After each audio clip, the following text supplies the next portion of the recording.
Salam Indonesia, salam Nusantara dari Sabang sampai Merauke, dari Miangas sampai Pulau Rote. Mantala iman kita, mantala kasih kita, mantala pengharapan kita tentunya dalam Yesus Kristus menjadi Tuhan dan Juru Selamat kita dan Juru Selamat dunia. Jangan katakan bahwa Yesus bukan Tuhan, jangan katakan pula bahwa Yesus bukan Juru Selamat. Dia adalah Tuhan, dia adalah Juru Selamat. Kemarin saya berkata tentang Yesus menjadi Juru Selamat itu kan. Dan saya mau katakan kepada kita juga bahwa Yesus sudah berkata, akulah jalan dan kebenaran dan hidup. Tiada seorang sampai kepada Allah kalau tidak melalui aku. Rasul Petrus sudah berkata juga bahwa keselamatan tidak ada dalam siapapun juga selain dalam Dia Yesus. Karena di bawah kolong langit tidak ada nama lain yang diberikan kepada manusia yang olehnya kita dapat diselamatkan.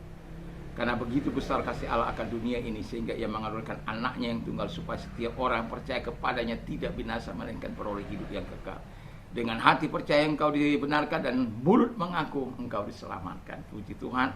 Dan doa dan harapan saya di pagi ini, semoga kekuatan Tuhan, kekuatan firman, kekuatan iman, kekuatan doa, kekuatan Roh Kudus menyertai kita dalam menjalani hari kehidupan ini, supaya tetap berjalan bersama dengan Tuhan dan hidup dalam kasih. Selamat pagi bagi kita semuanya.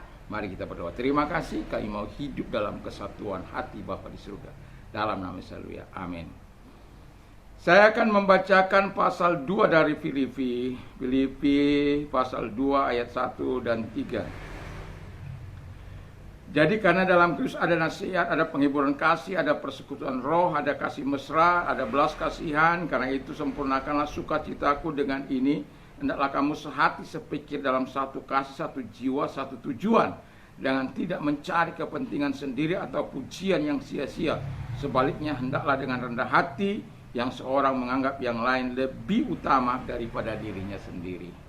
Jadi hidup dalam kesatuan hati ya. Memang nggak mudah untuk hidup dalam kesatuan hati. Gereja Tuhan tidak mudah hidup dalam kesatuan hati.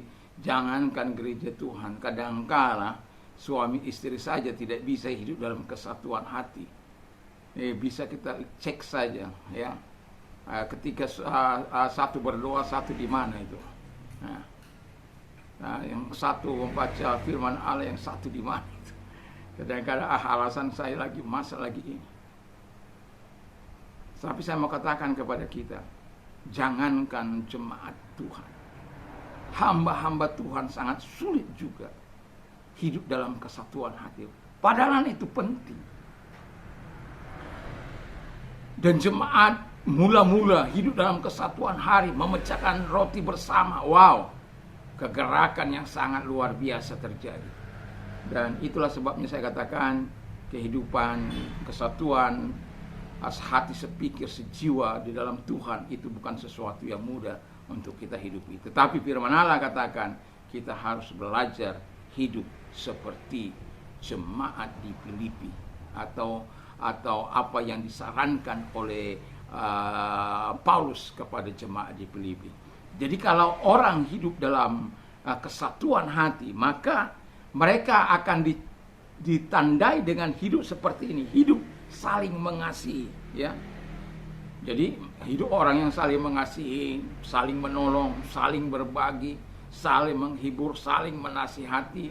Dan kalau ada yang salah diangkat kembali, bukan kalau ada salah dirongrong, justru diponis sehingga dia semakin terpuruk. Dan saya melihat bagaimana jatuhnya seorang hamba Tuhan. Dan saya berupaya untuk bisa menolong dia, untuk bisa bangkit dari keterpurukannya. Dan saya bersyukur bahwa kemudian pada akhirnya dia bisa kembali balik, walaupun membutuhkan proses yang sungguh sangat lama. Dan kepada istrinya saya katakan supaya, karena sudah mau sempat bercerai, saya katakan saya tidak pernah mendukung orang yang bercerai. Apapun alasannya, saya tahu Anda sudah disakiti. Saya tahu Anda sudah mengalami masa-masa yang sulit. Tapi saya katakan kepada dia, seperti anak, ya, kalau anak dapat mainan baru, Anda ambil mainan barunya, dia akan marah, dia akan menangis, apa saja dia akan lakukan, hanya untuk meminta itu kembali. Tapi setelah dia lama bosan, dia akan buang itu dengan sendirinya. Dan pada akhirnya dia tidak berjadi tercerai dan kemudian bersatu kembali. Itu sesuatu yang sangat membanggakan dalam hidup ini. Tapi kalau orang ya orang mata keranjang lalu kemudian kawin di sana, menipu lagi di sana, lalu kemudian kita dia mau usahakan untuk menyatukan dalam satu ranjang, orang percaya. Apa yang Anda lakukan kalau Anda gembalanya?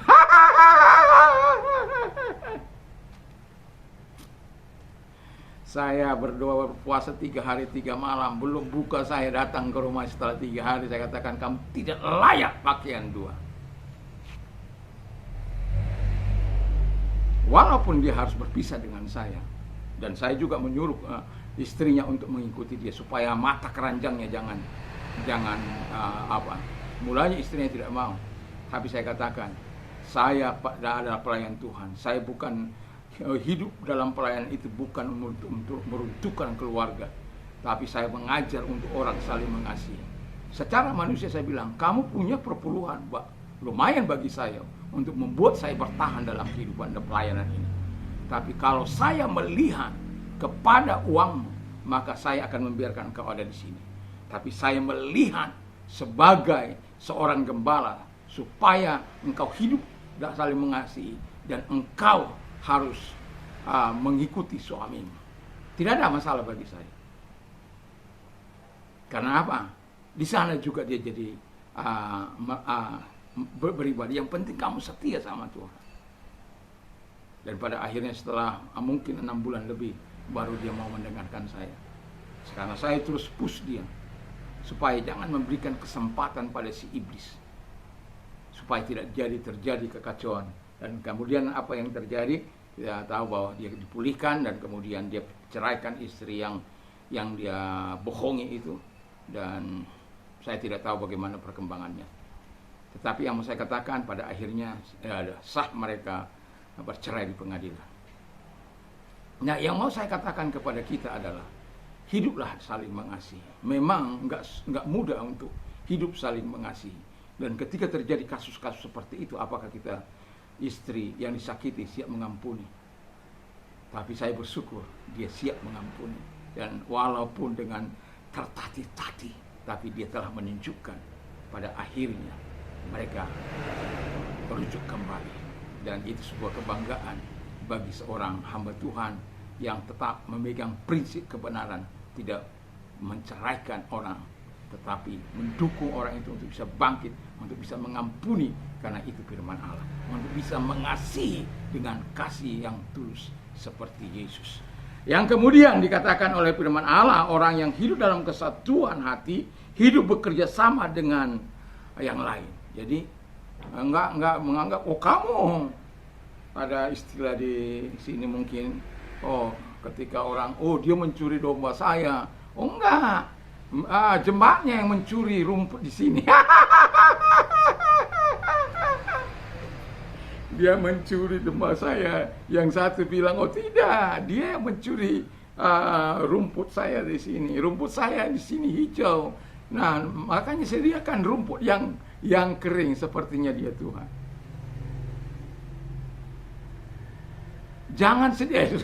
Jangan sediakan rumput yang kering, sediakan rumput yang hijau.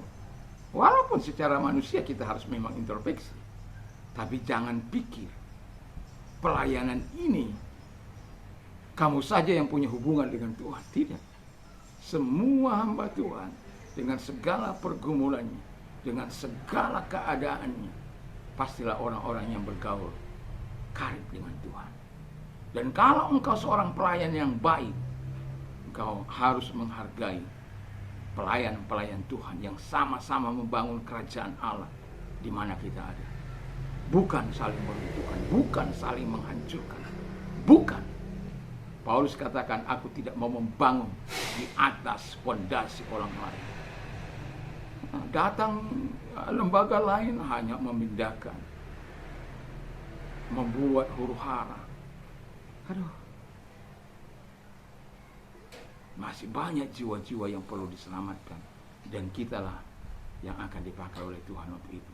Dan itu sebabnya kita perlu bekerja sama, bukan saling dogontok-ontokan, bukan saling menyakiti, bukan saling mengatakan aku yang paling hebat, kamu nggak hebat. Kalau kamu hebat tentu kamu nggak seperti itu. Tidak, kita ini sama-sama pelayan Tuhan dan saling menghargai sesama pelayan.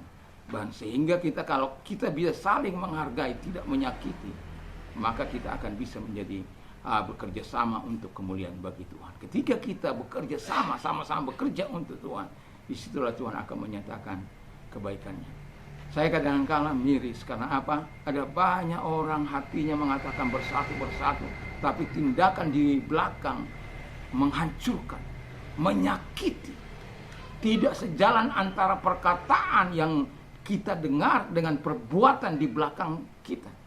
Seharusnya seorang pemimpin, kalau dia berkata A, dia harus lakukan A. Baik dia harus menderita. Saya katakan bukan saya melebihkan, tetapi saya belajar untuk menggenggam perkataan saya. Bukan karena saya hebat, tidak. Sekalipun harus mengalami kerugian. Nggak mudah. Tapi saya mau katakan, karena apa? Ada sesuatu yang saya dambakan yang jauh lebih besar. Bagaimana bisa bekerja bersama-sama untuk kemuliaan Tuhan. Untuk kebesaran nama Tuhan. Bukan untuk kebesaran organisasi. Bukan untuk kebesaran pribadi. Kemuliaan pribadi. Bukan. Tapi kebesaran nama Tuhan. Anda tahu bagaimana Nuh melayani 120 tahun, yang dimenangkan itu hanya 7. Itu pun anak istrinya, anak-anaknya 3 anak mantunya. Apakah dia gagal? Tidak. Dia dengan setia melayani. Dan itu terbukti. 8 orang yang selamat, selebihnya dibinasakan oleh Tuhan.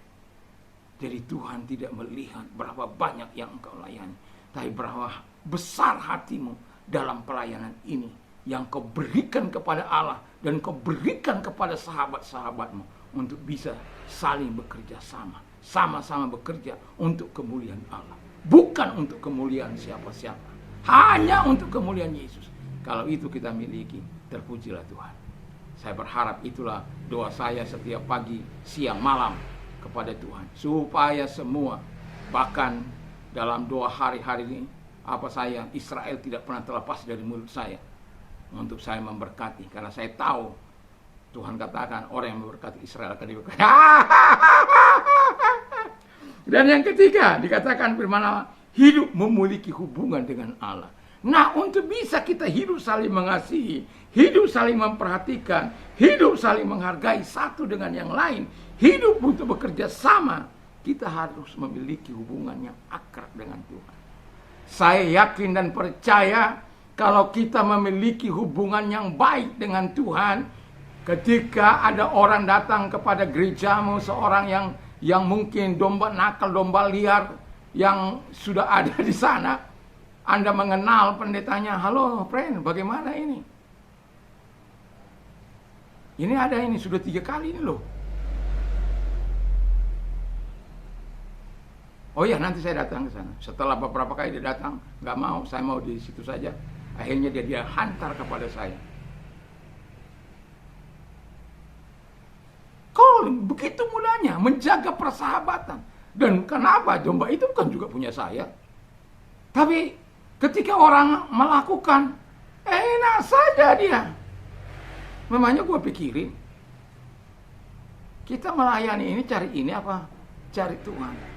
Kalau cari ini jadi aja pengusaha kan gitu. Kalau cari Tuhan, kita harus saling menghargai. Nah, untuk bisa kita menjaga itu yang di atas tadi, 2 tadi, mengasihi dan mau bisa bekerja sama, hidup bekerja sama dengan yang lain, kita harus hidup bergaul erat dengan Tuhan. Karena Tuhan akan mengarahkan kita. Iya, kamu harus mengasihi, nggak boleh begitu. Nggak boleh kamu pengaruhi. Kalaupun dia datang, kau harus arahkan dia. Saya seperti saya, Pak, sekian perpuluhan saya, sekian juta perpuluhan saya. Saya bilang, terpujilah Tuhan. Anda udah datang ke tempat yang tepat. Anda sudah datang ke tempat di mana malaikat melayani. Tidak. Saya katakan kepada dia, oh terima kasih kalau perpuluhan Anda sebesar itu. Tapi saya mau katakan, sudah saatnya Anda bergumul dengan hamba Tuhan. Dengan gembala Anda, bukan menjelekkan hamba Tuhan. Kenapa? Saya sudah mengalami. Saya tidak ingin jemaat itu mengaduk-aduk antara hamba Tuhan dengan hamba Tuhan.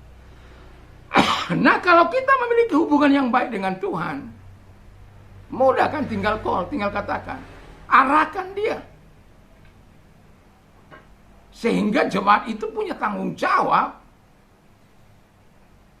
Bukan hore, berarti gereja ini yang benar.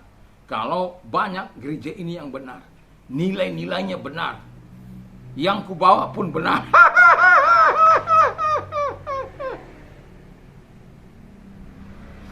Tidak, saudaraku. Kalau hidup dalam kesatuan hati, ini harus ada, supaya kita bisa betul-betul hidup dalam kesatuan hati atas kehendak Roh Kudus, atas kehendak Yesus, atas kehendak Bapa, sehingga kita melakukan yang terbaik dalam hidup ini dan nama Tuhan dimuliakan. Mari kita tunduk kepala dan kita berdoa.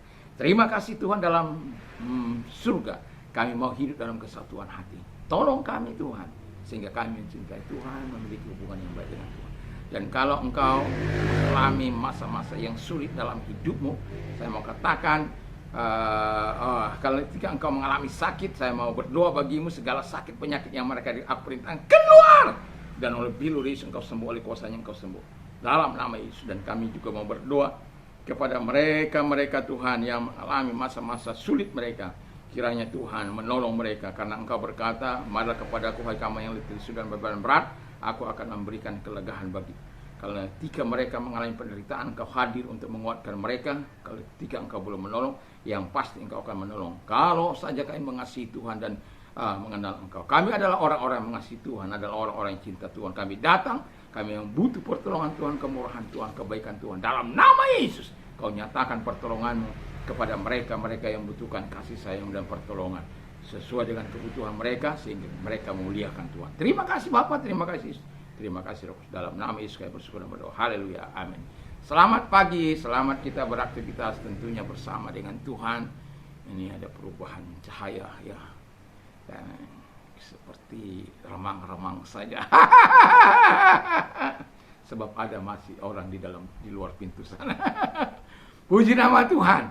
Jadi Tuhan Yesus memberkati kita. Mantap, mantap, mantap.